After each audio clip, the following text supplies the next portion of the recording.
Hello guys, welcome to another clip. This tripod is annoying me, but anyway, today I'm finally going to be doing my review of Hyrule Warriors Age of Calamity.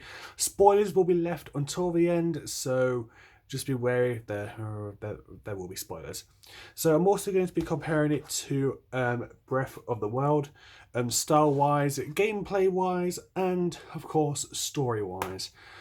So, what I really can say first is, wow, Age of Calamity is such a step up story wise compared to Breath of the Wild. This is because Breath of the Wild is more of a open world 3D game where you get to explore anywhere, climb the highest mountains, go through jungles, deserts, the oceans, and you know, you have a story, but it doesn't impact your gameplay. You don't have to do any of the story to enjoy the game, the overall experience which the game is intended to give to the consumer, compared to Age of Calamity, where everything is centered around the story. Of course, the differences is as well that it's kind of a hack and slash kind of game where you're one character having to go against 2,000 enemies and you win. And with this, there's cutscenes before and after almost every route, and the story is so in depth and shocking at times that I did cry more than twice. So with the interfaces with Age of Calamity, you're basically given a map of Hyrule with stuff plastered all over it, from side missions to various areas where if you give items you unlock a new combo or get extra hearts, and also activities like shops and training mode where you get to practice your combos, especially when you unlock a new character. It's crucial that you do that. I went into a few battles without knowing how to use certain characters based on the movesets, and I got absolutely slaughtered. The visual style between both games is similar. It's got the anime kind of style, but it's simple, and that's what makes it special. It pops in its own way. And the cutscenes in Age of Calamity compared to Breath of the Wild actually change when you have different clothing on or weapons, which I find to be a very a nice touch. Not just the same old clothes like in Breath of the Wild, even if you have a full on set of new clothes and weapons at the time.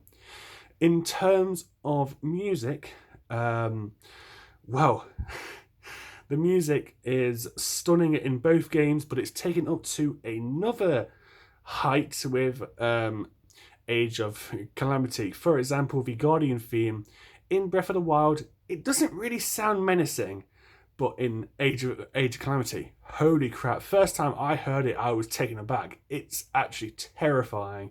Also with the Blood Moon theme, there wasn't really a track for it in Breath of the Wild, but in Age of Calamity, it's like a choral, epic, dark, it's emotional, intense track, which I would recommend you listen to. I would share it, but it is copyrighted and I don't want to get copyright claimed. Okay, so this is where we get onto the story. So this is where spoilers will come into play. So if I'll tell you my preliminary verdict now before I go over spoilers. This game is a must play, especially if you're a Zelda fan. I would say it is best to play Breath of the Wild first so you get an idea of the characters. But if you are new and coming into this series, the story can be confusing if you don't know the backstory of the champions and, of course, Breath of the Wild. So yes, this is where spoilers begin. So if you don't want to know any more, stop now, and I'll give you time now. Okay, so this is where the stories differ a lot. So in Breath of the Wild, of course, you're Link, and you've been awoken 100 years after you actually die, but you get saved at the Spring of Resurrection, And of course, Zelda is trapped in Hyrule Castle, stopping Ganondorf. So it's your mission to defeat the 4 divine beasts, which have been taken over by Ganon. And of course, all of the champions, Rivali, Daruk, Mipha, and Urbosa, were killed during the calamity 100 years ago. Same with King Rome. So the divine beasts in this game are puzzles. They can be really difficult puzzles, but the boss battles are actually pretty easy. And Ganon is a joke. Ganon is so easy to beat once you have got past all of the divine beasts. You don't even need the Master Sword to beat Ganon. Lynors are harder than Ganon, and that is saying something. In terms of the DLC, you learn more about the champions, but not as much as you would want to know, which is very, very disappointing. The best thing about the DLC for this game is the clothing items, exclusive horse armor, and a motorbike, which you can fuel up with food and Guardian parts. But that really sums up the story.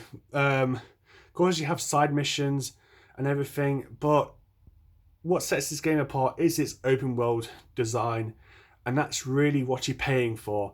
The open world experience where you can do anything you want, from fighting enemies, riding your horse through the mountains, or simply cooking up food and exploring villages. Whoa, but this is where Age of Calamity comes into effect. So it's kind of set in a parallel universe where the champions don't die, King Rome doesn't die, and you beat Ganondorf. So at first, of course, you're just going through missions, helping Zelda on her journey to unlocking her power, which will help seal Ganondorf away. And the first real bosses you face are the Yiga clan, not led by Master Koga, no. His right-hand man, the right hand of the inverted eye, awesome catchphrase, well, title name for him, Suga. So Suga is what makes the Yiga clan very cool. He's a massive warrior with 2 katanas. They are called wind cleavers, I think, because they have the power of the wind imbued into the blades. And he's such a badass fighter. I love his character. But yes, when you're of course helping Zelda, you of course go and recruit the 4 champions, Rivali, Daruk, Mipha, and Urbosa, which of course each have their own mission. My favourite out of those is probably Mipha's. Mipha is my favourite champion, but in terms of cutscenes, it's actually Rivali. You find out why Rivali hates Link, because he invaded on his home, and of course Rivali's a bit of a... what's the nice word for him? A grumpy bastard. He's a really big grumpy bastard, but he's a very capable fighter, even though he gloats a lot. So once you, of course, have secured the champion's help, this is where things get harder. You are introduced to the Prophet of Doom, Astor. You first encounter him when you get the Master Sword. And, well, it's not really the first time, but it's the first main battle where you actually get to fight him. And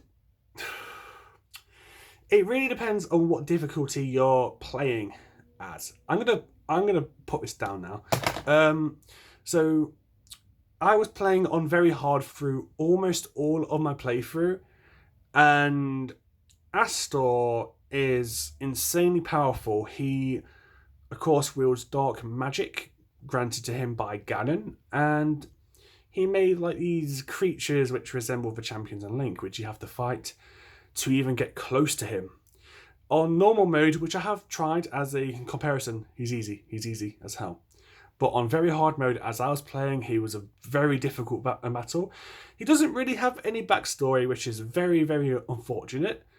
But I think personally he's an epic villain, especially combined with his moments with Suga, which I'll get into later.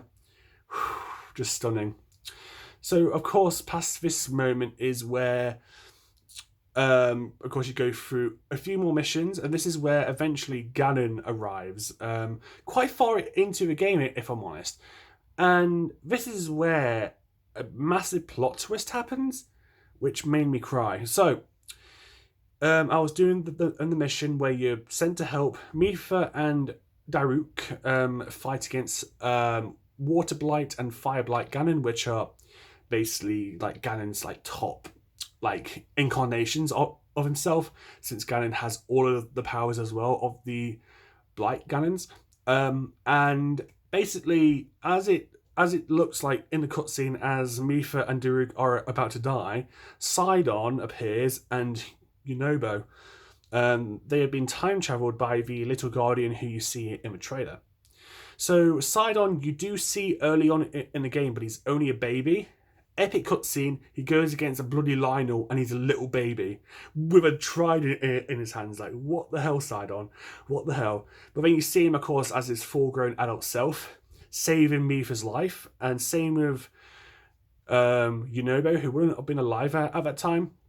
Zora lived for a long time. I'm not sure about Goron's, but Yunobo also appears. But it's what Sidon says. He's like, no, I will not allow you to take her again. And like the most like protective, emotional voice you'll hear. And I knew the time traveling aspect was a thing with the Guardian, but I did not expect people to be brought into the game, playable characters. Oh man, it made me cry. And then of course you do the other mission with Rivali and Urbosa, and the characters who appear there are Teba, a Rito warrior who helps, of course, Rivali. He's quick to anger, but he's one of my favourite characters in Zelda. His moveset isn't the best for fighting, but I play him too much. And Riju, who you see in also Breath of the Wild. These are all Breath of the Wild characters, by the way. Riju, who is the leader of the Gerudo tribe. Gerudo, I should say. Tribe. Who is not a direct descendant of Urbosa, but she is related. And of course, due to their intervention, they give you enough time to reach them to, of course, defeat the Blight Ganons. And this is where, after this, is the hardest mission I have ever faced in a game. The boss spam is ridiculous. I had to turn it down from very hard to easy just to beat the level. So all of it was going fine. And then near the end, you have to protect your fortress. I went into the fortress. There's 3 guardians which can walk, 2 guardians which cannot move, 2 guardians which can fly, 5 moblins, 2 wizrobes, the mage dudes, and a white Lionel, the strongest Lionel in the game. What? They were all there at once, and I kept on getting killed by the Lionel.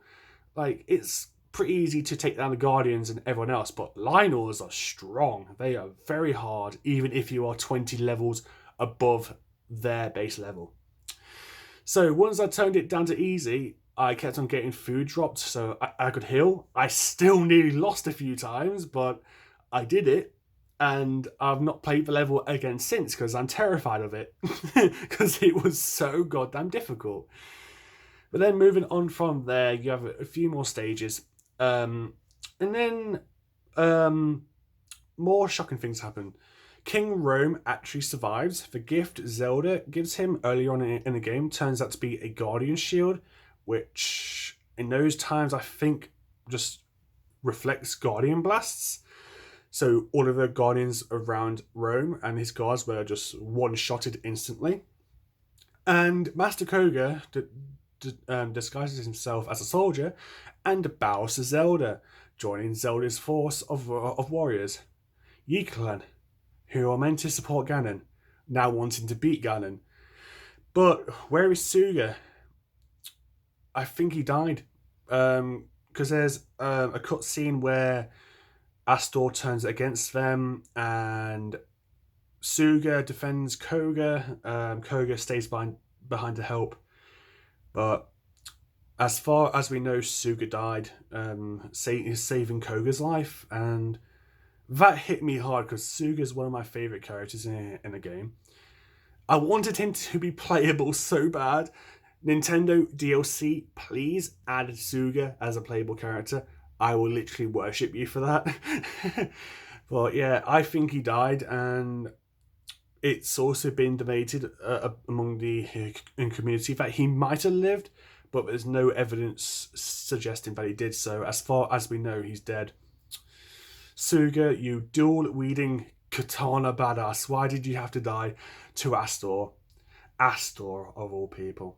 But then we get on to the final battles. The battle before the last fight against Ganon is where the Blood Moon finally appears. So if you know in Breath of the Wild, the Blood Moon is where all of the enemies you've killed come back to life. But since they're all spread out across the map, it's not really a big issue. And you're like, yes, I can go and fight the enemies again and get the materials I need. When this Blood Moon appeared, though, I'm like, oh no, I have to fight all of these enemies again. Because you have to capture 6 outposts. And many of them have what are known as Malice Guardians. So Guardians covered in Ganon's protection, which makes their defense incredibly strong. And Lynels. I'm like, it has to be Malice Guardians and Lynels, which I have to beat again on a time limit. Well, the time limit isn't there normally. There's actually a hidden section in the game which adds a time limit to some of the levels, the main stage levels, and I found the exploit. I tried it out, never again. It makes the levels way too difficult. It's actually a mod, so don't try it. But I had it on for about 20 minutes, tried it out, wiped it. So, and then we get on to the final battle against Ganon. Oh, that's a hard fight. It's literally a 40-minute to an hour-long battle. You have to take down a Lynel, loads of Guardians, a ton of enemies. Each Blight Ganon, Water Blight, Wind Blight, Fire Blight, and Thunder Blight. And then you have to beat Astor and Harbinger Ganon, which is like he's like a taken over Guardian. And then your little Guardian friend gets him taken over. You have to kill him just to survive. Like, what the hell, game? And then you go against Ganon, who's not a spider or a big like pig this time. He's like a Hulk, like giant golem thing. He's so much cooler. But this is where it gets shocking. When Zelda's using her power, Terrico's the Guardian. His name is Terrico. He comes back alive somehow. His circuits like boot up. He lunges himself into Ganon, explodes, massive white light, and it basically gets rid of Ganon's malice because at the start of the match you can't even deal damage to Ganon, and you have to survive for about 2 minutes before that cutscene is initiated. Ganon isn't that hard of a fight, but the process to get to him, especially on very hard mode, is a living nightmare. But yes, once you beat the game, of course, the champions are of course, well, alive still, but everybody who came from the future is sent back in time. But Terrico, he's still dead. So there are a lot of side missions, which I haven't beat yet. I'm still doing the side missions now. But there are quite a few side missions which you need to do to rebuild Terrico. I think you need like 100 pieces or something, and I've only got like 11 or 13. So yeah, it's going to take me a while to revive Terrico, but a game which makes me cry is good. there's no doubt about that. So which one would I recommend more? It's very difficult. In terms of gameplay, I would honestly say Breath of the Wild, due to the massive open world factor. This is what the game is, of course, known for. But in terms of story, but also partially gameplay, would be Hyrule Warriors. This is a worthy sequel to Breath of the Wild, and many of the characters are now wanted in Breath of the Wild 2, which was rumoured to be cancelled, but it's not. Astor better make an appearance, or I'm I'm going to be so angry. And Suga, but if he's dead, I can't see that happening. I just bash my tripod. Annoying. But yeah, overall, I will honestly say it's one of my favourite games. But that also begs the question many people may want to know when I find it. Does it beat my favourite game of all time, Fire Emblem Three Houses? In some retro guides, yes. Breath of the Wild has made me cry, but you already experienced these characters in one game, no more. But since I have a slight better connection with the Hyrule Warriors cast through Breath of the Wild, in that sense, I got more emotional at this game than Fire Emblem.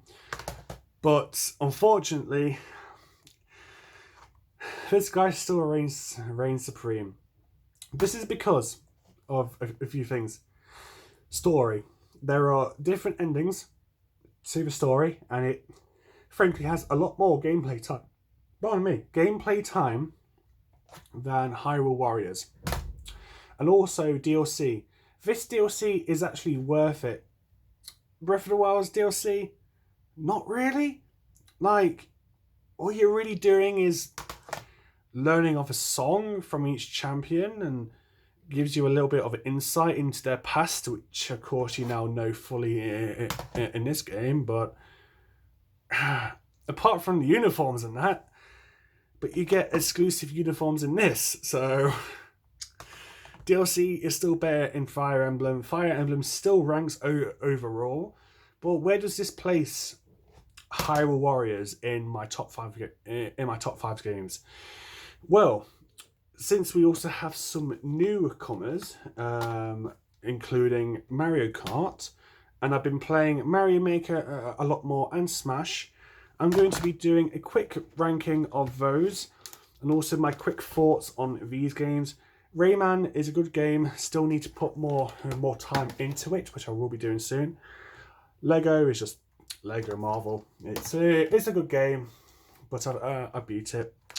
Need to put more time in this, but for a Mario fan such as myself, it's an absolute dream. Just not a game I like to play often. It's a game where I'll play a few levels, I'm done. I like a game with built-in story. Harry Potter is my favourite Lego game because Harry Potter. But anyway, in terms of these, I want to now place my rankings.